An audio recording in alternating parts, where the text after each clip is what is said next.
Good, thank you. Good morning, everyone. This has been an interesting session so far, and I think it sets me up pretty well to talk about fuel management. So what I'd like to talk about is effective fuel management, because what's the point in doing it if it isn't effective? Let me just get my screen to work here. There we go. My outline for today is to talk very, very briefly, because it's already been covered, about changes in the wildland fire in the Western US in particular, in California. And then talk about fuel management science, basically what are our objectives that we're trying to accomplish with it, at what scales, stand and landscape scales. And then finally, finish up talking about different strategies of employing treatments on the landscape to achieve different objectives. So this is a topic of long-standing interest in the Forest Service and in other land management. It's fortunately receiving renewed attention with the wildfire crisis strategy. People are now more and more interested in how do we manage landscapes to avoid the kinds of fire effects we've seen recently. So I'm very pleased to see that.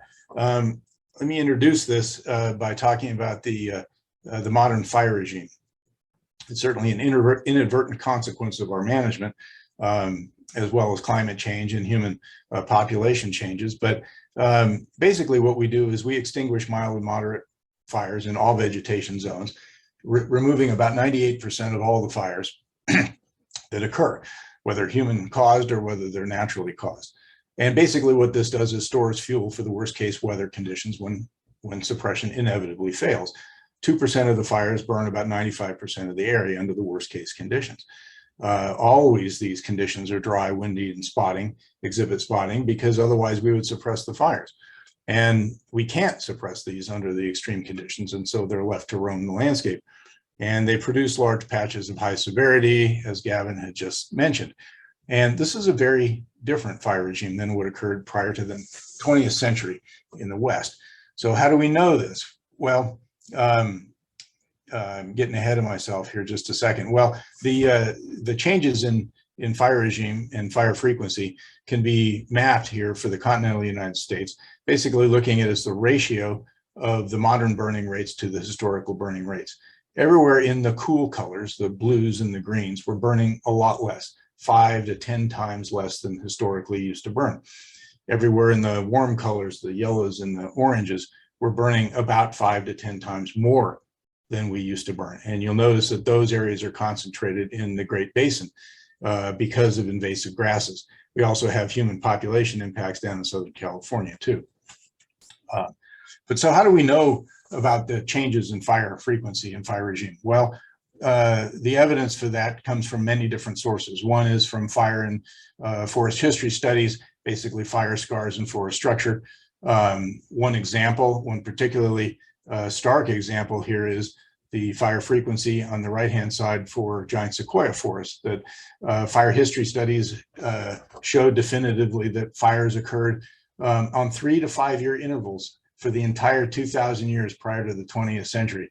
And now we've had, no fire essentially. And the fuel buildup in those forests has caused the demise of about 20% of the known old growth giant sequoia trees. So fire history studies is one source of information. Fire records and modeling certainly is another source. We know where the large fires have been, and we can track changes over time and compare them just in the modern period here between the early parts and the later parts. We know about indigenous burning practices. We have very good ethnographic information. This book on the right-hand side is one of those sources, but shows that indigenous people intentionally manipulated the landscape when using fire, and that the forests encountered by Europeans in the 19th century were not in some kind of state of wilderness. They were certainly manipulated. Another one is the firsthand accounts of forests and fires prior to the 20th century. In this case, I'm showing you some examples. These are reports to the Department of Interior for the forest reserves. Those are indicated by all the green splotches on the map on the right, but they sent people out there to observe the forests and the fire conditions and other things and they wrote about them, and it paints a pretty different picture than what's going on now. We have repeat photography, and there are books published and studies published showing photographs that have been retaken from the same place, showing changes in the forest structure. Again, a giant sequoia forest here. It's pretty known, well-known comparison.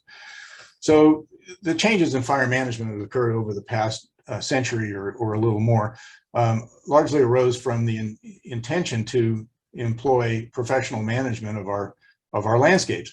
And this came into play mainly from the U.S. Forest Service that was established in 1905. And the Forest Service brought in foresters trained in professional forestry from European doctrines.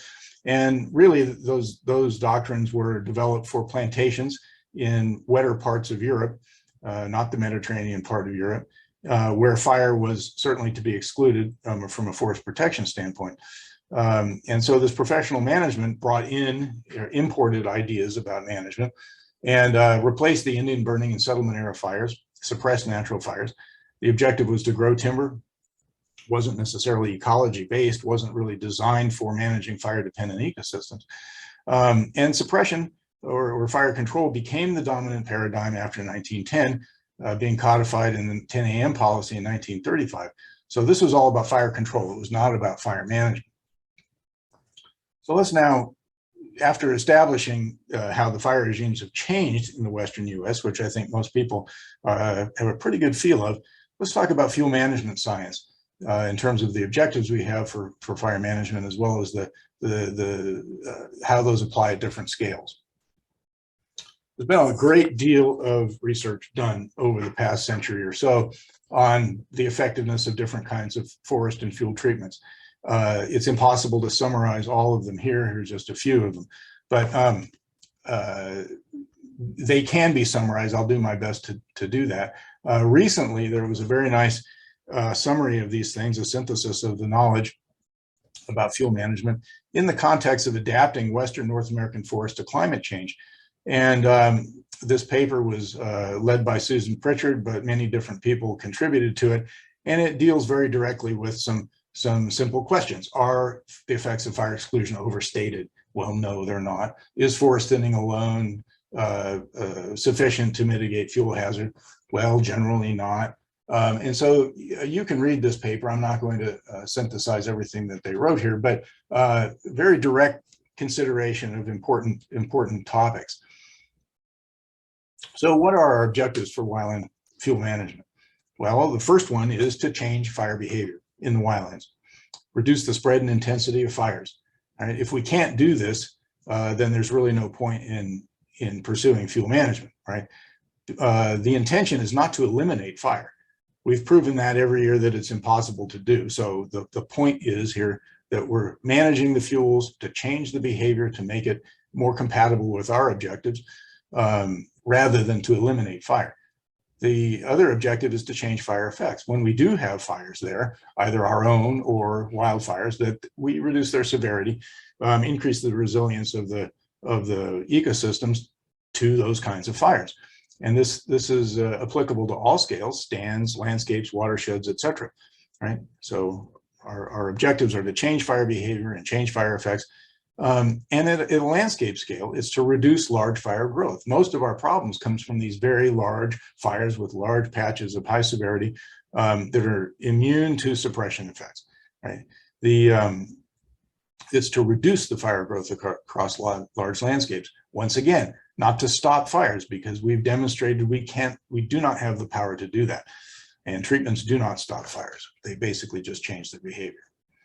So let's talk about the stand scale for this. If treatments don't operate at the stand scale, then we should look no further for their benefits to accrue at the landscape scale. So we have to perform effective treatments at the stand scale. And what all of the literature in fuel treatments suggests and strongly demonstrates is that fire itself is the effective fuel treatment. Without fire, no matter what else you do, without fire, you really don't have a durable and effective fuel treatment. So that means that mechanical activities such as thinning or mastication, etc., may be necessary before we burn, but if we fail to burn, we haven't followed up with that treatment, we don't have an effective fuel treatment. Let's look at some examples of this. So the effective of fire, the reason that it's so effective is that it removes surface fuels that wildfires depend on. It's not non-merchantable stuff. It's not stuff that you can contract out to be removed because it's on the ground, it's rotten, it's litter and duff. It's this long duration, high loading material that is has no other uses. So it's not something we're going to remove by mechanistic means. Rotten wood. Why would rotten wood be an important fire problem in these forests? Well, because it's receptive to embers and it produces long duration smoke. But if you've ever walked out in front of a wildland fire, you notice that the spotting is most effective in the rotten wood. And these embers are preferentially ignite wooden, rotten, fine material, and there's no other way to remove that. Prescribed fire or wildfire removes or kills small trees. The unmerchantable stuff, once again, scorches and kills the lower limbs of large trees, making them more resistant to igniting under some wildfire conditions. It top kills sprouting brush species. All of these kinds of fire effects have the ultimate benefit of creating very thin wildfire flame zones, not big, long-lasting, deep areas of combustion that are producing tremendous amount of heat that goes up into the atmosphere and creates what we call extreme fire behaviors.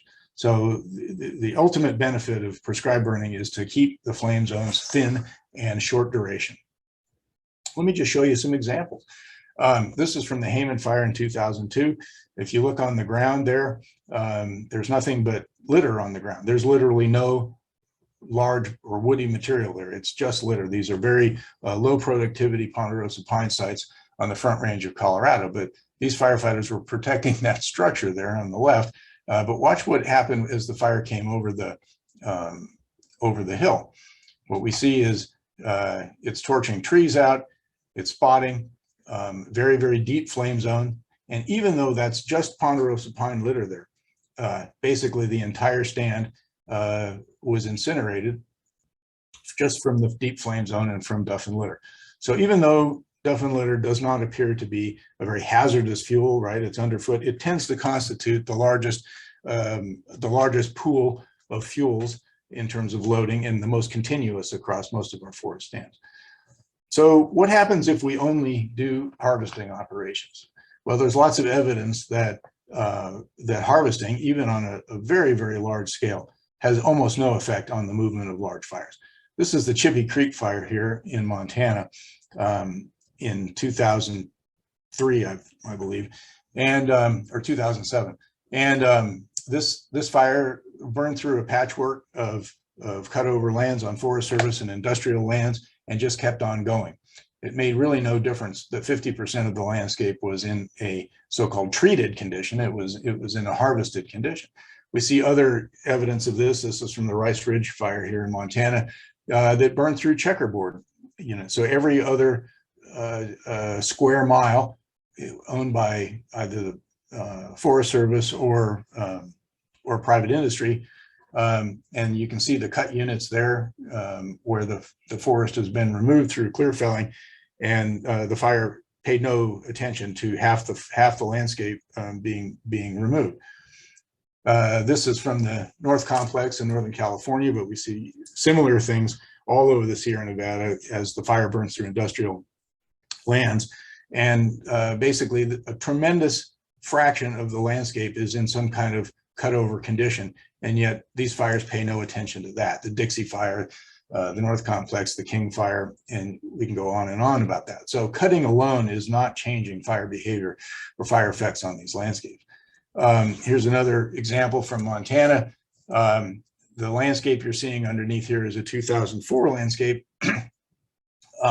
Lots of different mixtures of historical cutting there, but we have a series of different fires. At the bottom there is the Little Wolf fire in 1994, and it burned across this matrix of different harvesting units.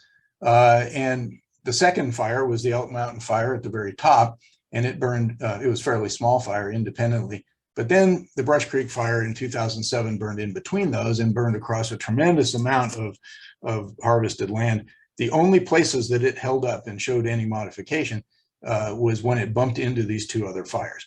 And that's a theme that we see repeated across all of our landscapes. It is the theme that without fire on the landscape to remove critical fuel elements, subsequent wildfires really pay very little attention to it. So let me show you some examples of fuel treatment, of effective fuel treatment. There's 3 different examples I'll show you here. One's from Black's Mountain Experimental Forest, subject to the Cone Fire in 2002, the Hayman Fire also in 2002, and the Rodeo Chetaskai in 2002. Like I said, this is old information, but it doesn't really change the message. So Black's Mountain Experimental Forest is an area where the treatments were done in combinations. They were thinning, different kinds of thinning, and then followed up by burning or no burning. And these treatments were completed in 1997. The Cone Fire arrived and burned through this arrangement of treatments in 2002. This was written up by Carl Skinner and others. And so pre-treatment conditions look a lot like many of our Sierra forests, full of incense cedar and white fir in the understory. And those were transformed into treated areas that had a high diversity or a low diversity of size classes in the residual trees, and some were burned. So the lower right-hand corner picture there, prescribed burning was conducted afterwards. By the way, all the slash was removed, so it wasn't as though there was a lot of activity fuel here. But the one on the left had no prescribed burning. And so the effects were fairly predictable in terms of where treatments occurred. On the left-hand side, places that were unthinned and with no fuel treatment at all suffered very high severity, basically crown fire. On the right is thinned and prescribed burn, and very, very low intensity and very mild effects. What wasn't expected by these researchers was the contrast between the areas that were thinned and burned versus thinned with no burn. And so on the left-hand side there, basically you're seeing complete crown scorch of the stands that had no prescribed burning, and very, very low severity, almost no flame at all in the thinned and burned plots. So that was a surprise to them how important prescribed burning was. Let's look at the Rodeo Chetaskai fires in 2002. These had formerly been they burned together.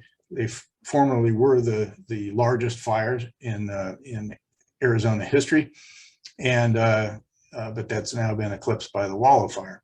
So these two fires began. This is a satellite image showing the fires burning. And when I first saw this, I saw some strange patterns here. On the left-hand fire, you see it's kind of flattened at the top end. These fires are both moving from the bottom, from the south to the north. And fires tend not to be flattened at the heading side of the fire. So something strange was going on there. And also you see the holes in the fire on the right-hand fire. You see all these giant holes and strange angular contours of the edge. So something was going on there, and upon further investigation, we find out that those are associated with prescribed burn units that had been conducted within 10 years before these wildfires. And so basically what you're seeing is the dramatic effect of prescribed burn units, very, very clear effect of prescribed burning on the movement of very extreme fires, extremely large. In the post-fire image, showing the severity of the fire, all of the green areas are associated with the prescribed burn units, and all the pink areas, which is high severity, had no burning in them. Now, what's interesting here is the area inside this large circle was all declared commercial forest. And what that means is it had all been subject to forest management for many, many, many decades. Lots of thinning, lots of harvesting, lots of silviculture.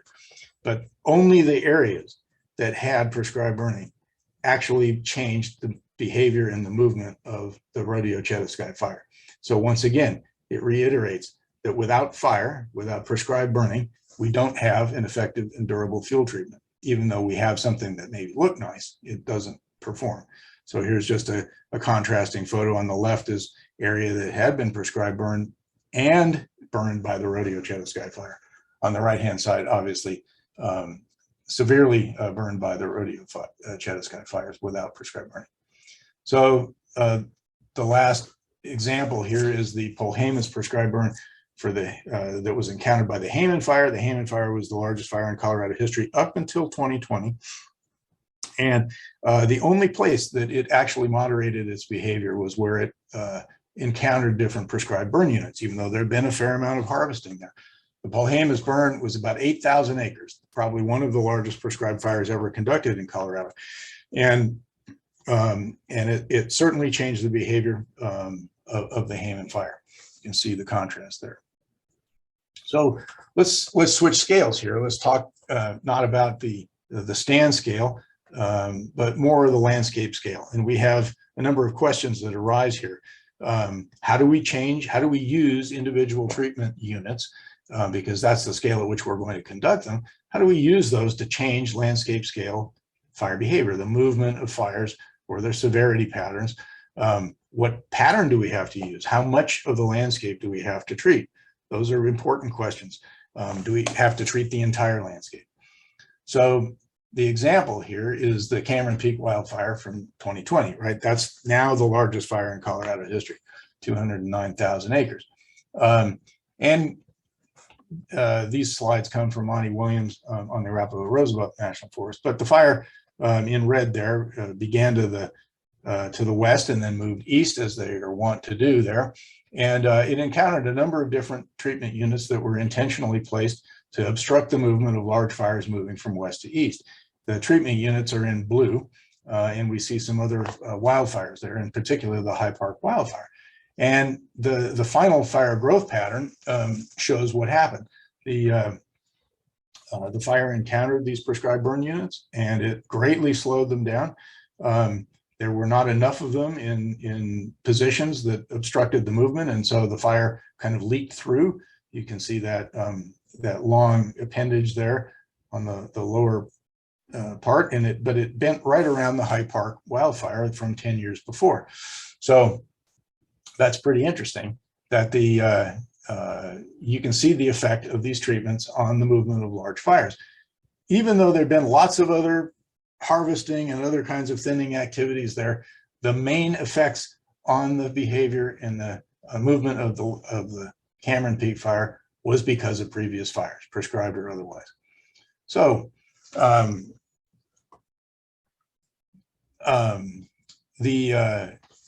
let's talk about now landscape strategies.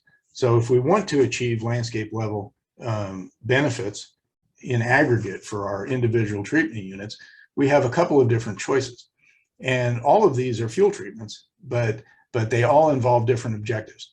So we'll talk about these in some detail here in a second. One of these general strategies might be called area treatments or strategically placed treatments. There's different acronyms for it, SPOTs or SPLATs, but basically these are intended to change the movement of large fires, just like I showed in the previous example. And the strategy requires you to have some knowledge of the extreme fires so that you can use that information in designing the pattern and the density of and sizes and orientation of the treatment units on the landscape. So we need to know the wind directions and to determine the orientation of treatments. We need to know the kinds of fires, the sizes of the fires, in order to determine the density or the sizes of our treatment units. And if these treatments are effective in changing or modifying the landscape movement of the landscape fire, then fire suppression activities will adapt to the changing fire behavior. If fires are smaller or they're low intensity, then that affords opportunities for suppression. This strategy was employed on the Boundary Waters Canoe Area Wilderness in 1999. You can see all those little brown treatment units scattered about, and that was part of their forest plan amendment that they got through. So let's deal with the main questions here, and that is what is the effect of spatial pattern and amount on movement of large fires? It's a challenging issue. And so we have here on this the set of axes, we have on the x-axis is the percentage of the landscape treated, right? As we go from 0% on the left to 100% on the right, how does the sizes of the wildfires or the burned area decrease over time? That's what we want to know.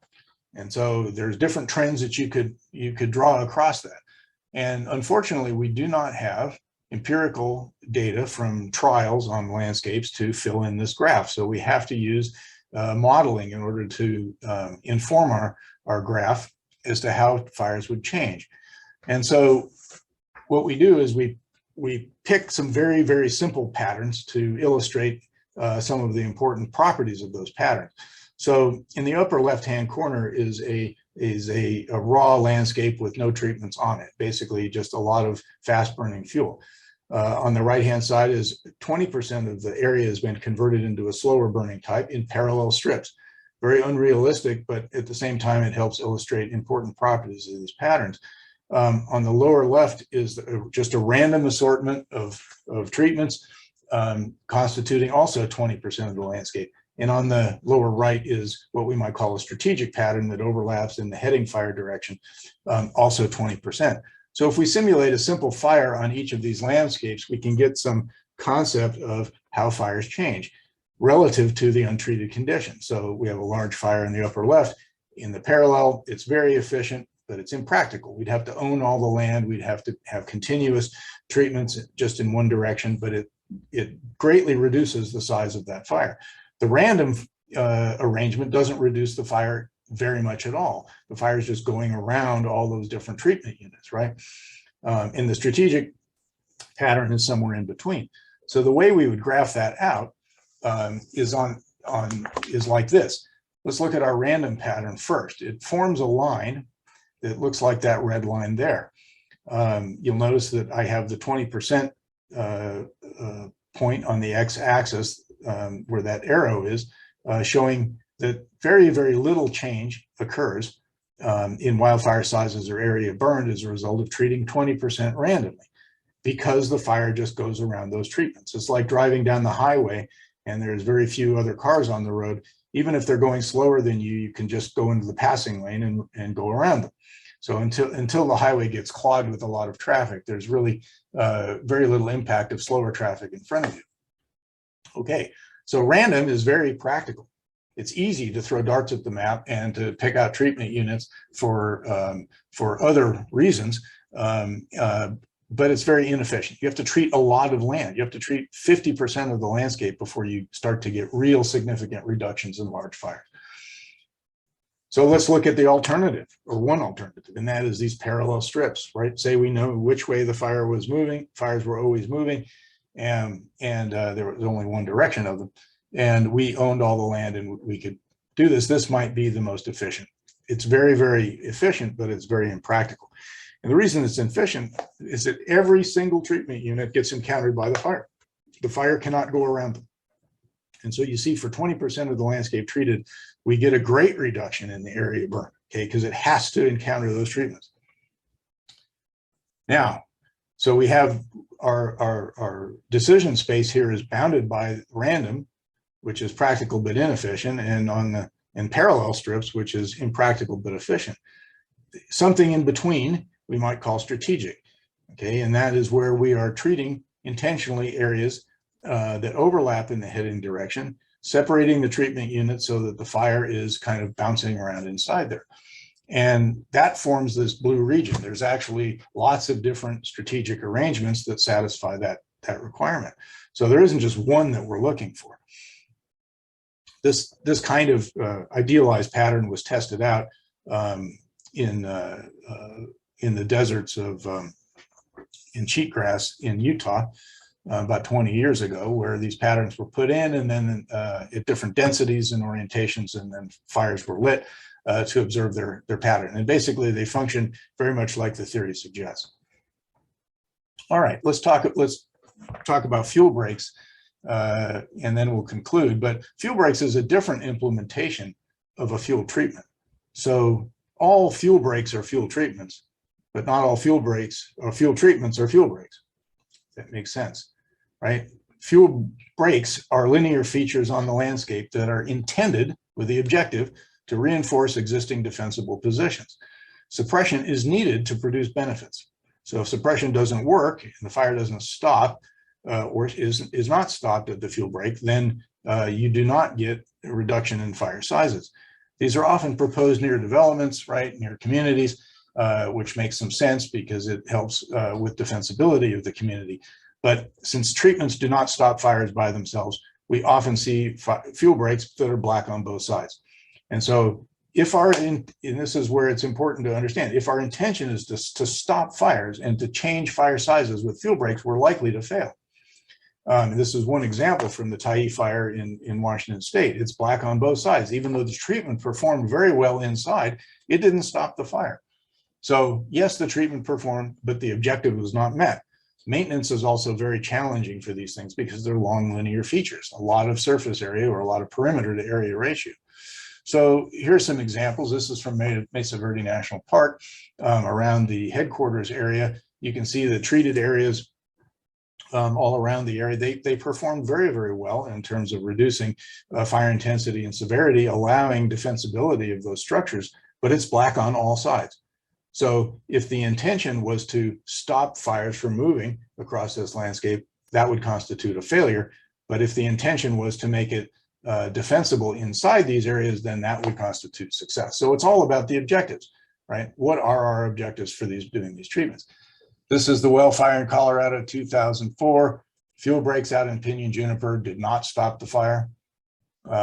This is from the 4 Mile Canyon fire in Colorado in 2010. We have lots of these fuel breaks outlined in yellow here that made absolutely no difference to the movement of that or intensity or severity of that fire. They were thinned and masticated and without prescribed burning, and they were incinerated just the same as the rest of the untreated landscape. So covered a fair amount of ground, leaving time for questions. I've covered why do we have to engage in fuel treatments. It's because of changing fire regimes throughout the Western United States over the past century or century and a half. Fuel management science, basically, we have a number of objectives. They pretty much have to deal with changing severity and changing behavior of fires rather than stopping fires, because we proved we can't do that. The two different scales, the stand scale, which we operate, but we want these things to aggregate up to some landscape level benefit. And then we talked about different spatial strategies for achieving that.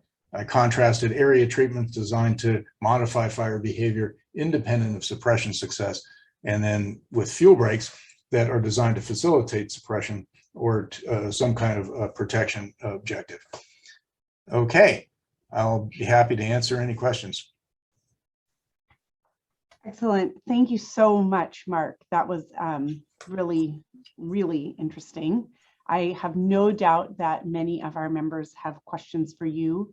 I apologize to everyone. Somehow the chat was disabled earlier. It's fixed now. So you can either raise your hand, put a question in the chat, or you know, if neither of those options work for you, you can unmute yourself and ask.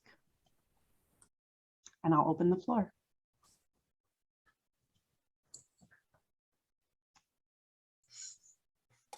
Hi, this is Fred Ufrat. Hi, Mark. How you doing? Fred, good to see you. Good to see you too. Question on slash disposal. When you are creating all that slash in an area that you've thinned, do you have a preferred disposal method for it? Or we're down to size of piles to burn, and how many piles are we going to make with this slash? It turns out to cost around 50% of the project. And we're also talking about biochar as a way to deal with the material and make it, if you will, less burnable, or at least more utilizable for soil. Sorry. There you go. There's always someone trying to get a hold of somebody. So can we build the soil with that stuff without making it more fiery? And also, how do you dispose of the slash? Well, I don't have the answers to all your questions, but slash disposal is important. It can be yarded offsite, right? You can have whole tree skidding and deal with it in some kind of concentrated pile. It can be disposed of there through burning, or it can be chipped and you know, used for some kind of a product. All of those are possible. pile burning is an important way of dealing with slash upon first entry.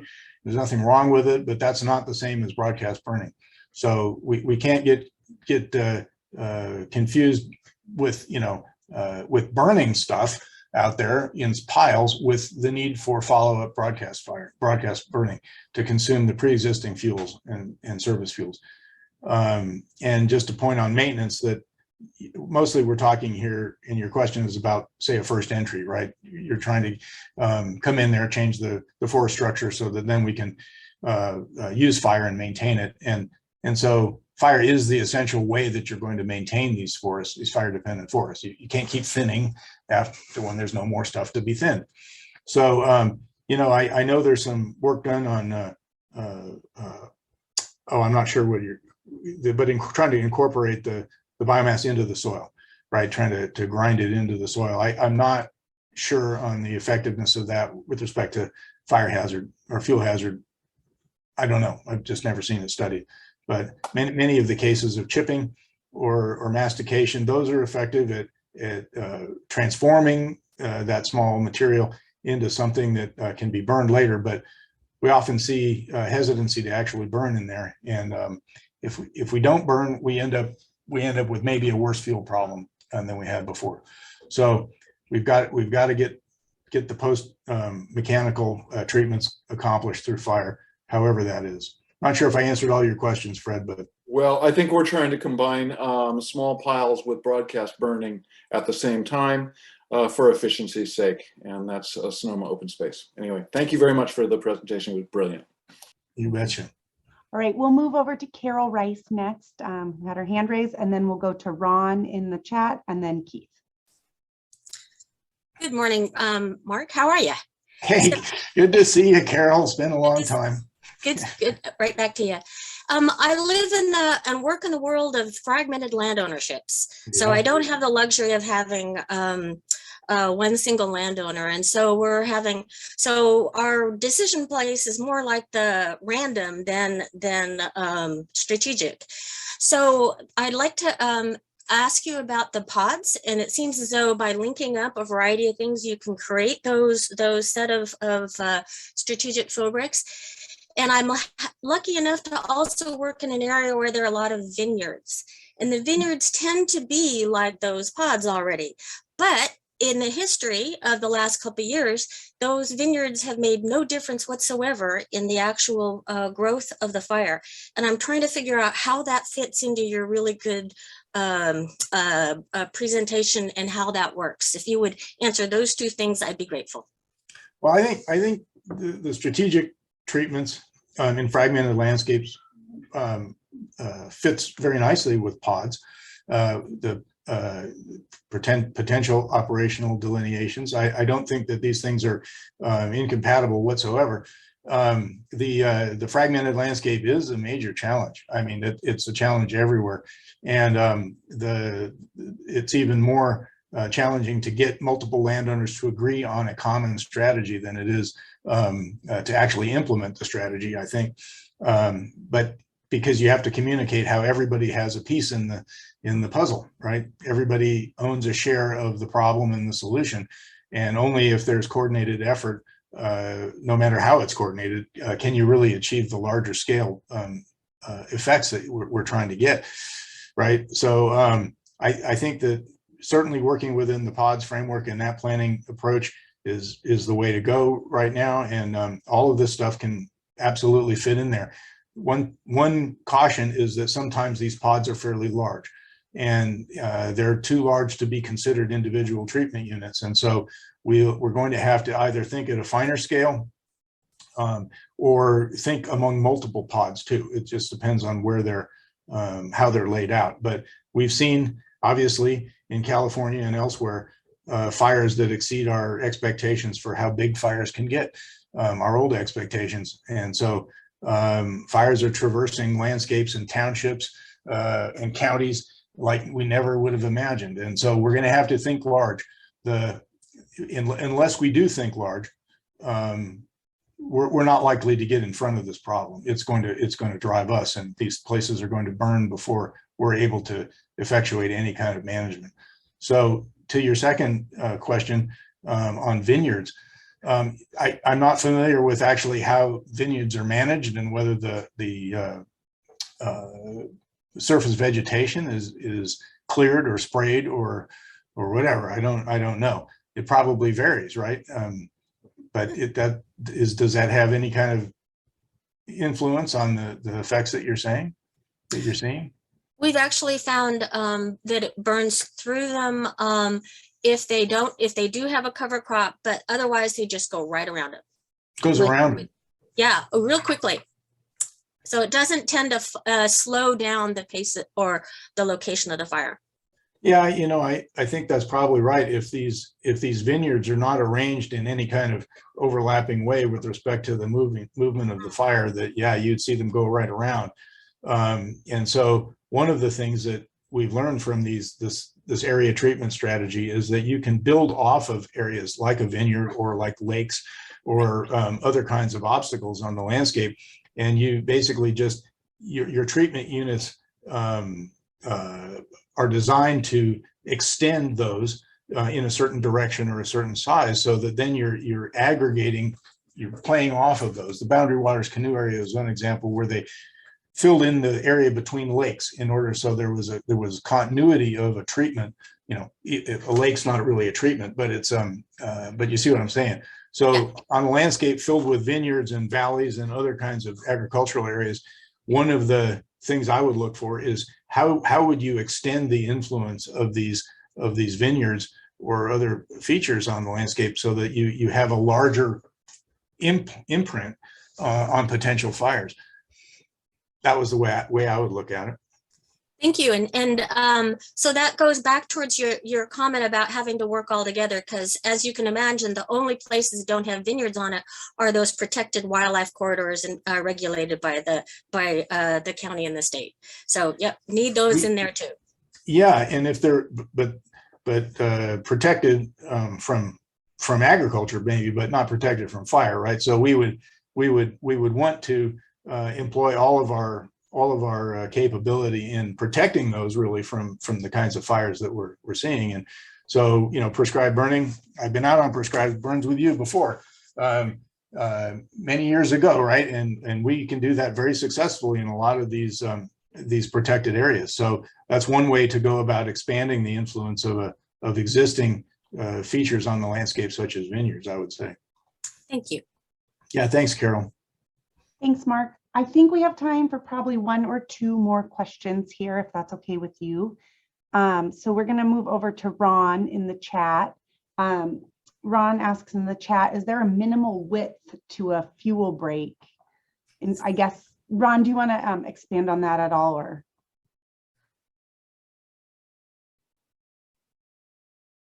I can address it. So, okay.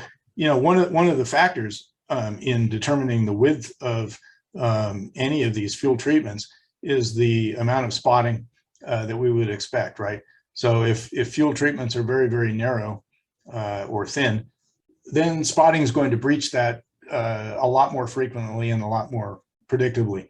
So often we've heard of fuel break or fuel treatment specifications of, say, a quarter mile.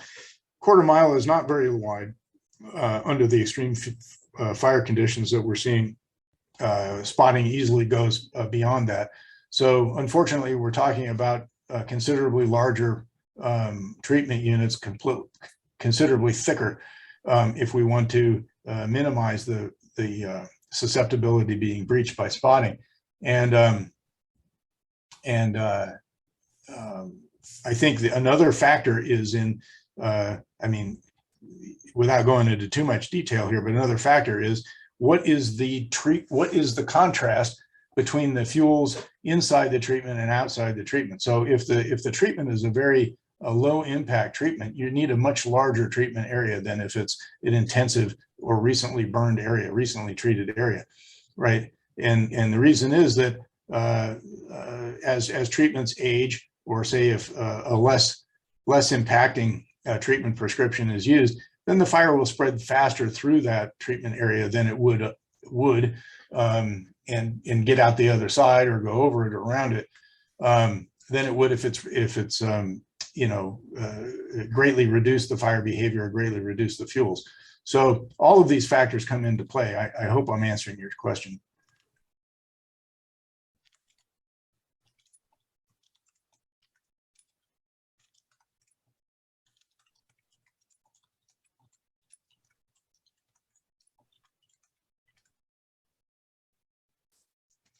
So I see another question there that's a good one. Jim Ostrowski says, prescribed fire appears more in line with forest preserve rather than managed forest for multiple uses, including timber. How can prescribed fire management approach be used on landscape needs to maintain young trees? Oh, well, I think that there's plenty of evidence that fire is completely compatible with plantation forestry. Certainly in the Southeast it is, and our species in the West and in California are very resistant to the kinds of prescribed fire that can be applied. And so I don't really think there's any kind of conflict between even age management or any kind of silviculture and the use of fire. It's really our lack of familiarity with doing that that is preventing us from doing it. And it's that, but I would also add laws, regulations, liability concerns, all of that also make it difficult for private landowners or industrial interests to use fire regularly, right? We have smoke production and there's air quality concerns. So, but I don't think in terms of ecology or in terms of the resistance of the species that there really is any conflict with intensive silviculture and fire. Thank you, Mark, and thank you for fielding that. I apologize, I was talking but on mute, trying to hand it over to the next question asker. So another question in the chat comes from Keith. Keith asks, how would you characterize the allocation of budget/treated acres between random or strategic landscape treatments and fuel breaks, at least on federal land? Well, at this point, it's a good question. I don't have real data on that, so this is just my opinion and experience. But we don't have enough area in treated condition to even qualify as strategic, and so we're way over on the left-hand side of those axes I showed, where basically whether it's strategic or whether it's random, it doesn't make any difference. We're treated so little that fires are just going around these treatments. And so unfortunately, most of my examples are showing fires going around treatments rather than, being impacted in an aggregated fashion through a matrix of treatments. And so I think that there's been an emphasis on fuel breaks, particularly around communities and things. And that's a fine place to start. But once again, the maintenance issues are incredible because you have just a very, very long series of fairly narrow areas near communities that have to be repeatedly burned. Otherwise, they'll make no difference. And so it's very easy to be very enthusiastic about putting in the first treatment, particularly near a community. It's high visibility. But the fact is that if it's not followed up with fire, as I've said, and not repeatedly maintained with fire, you see, it's not going to produce the benefits that it was intended to have.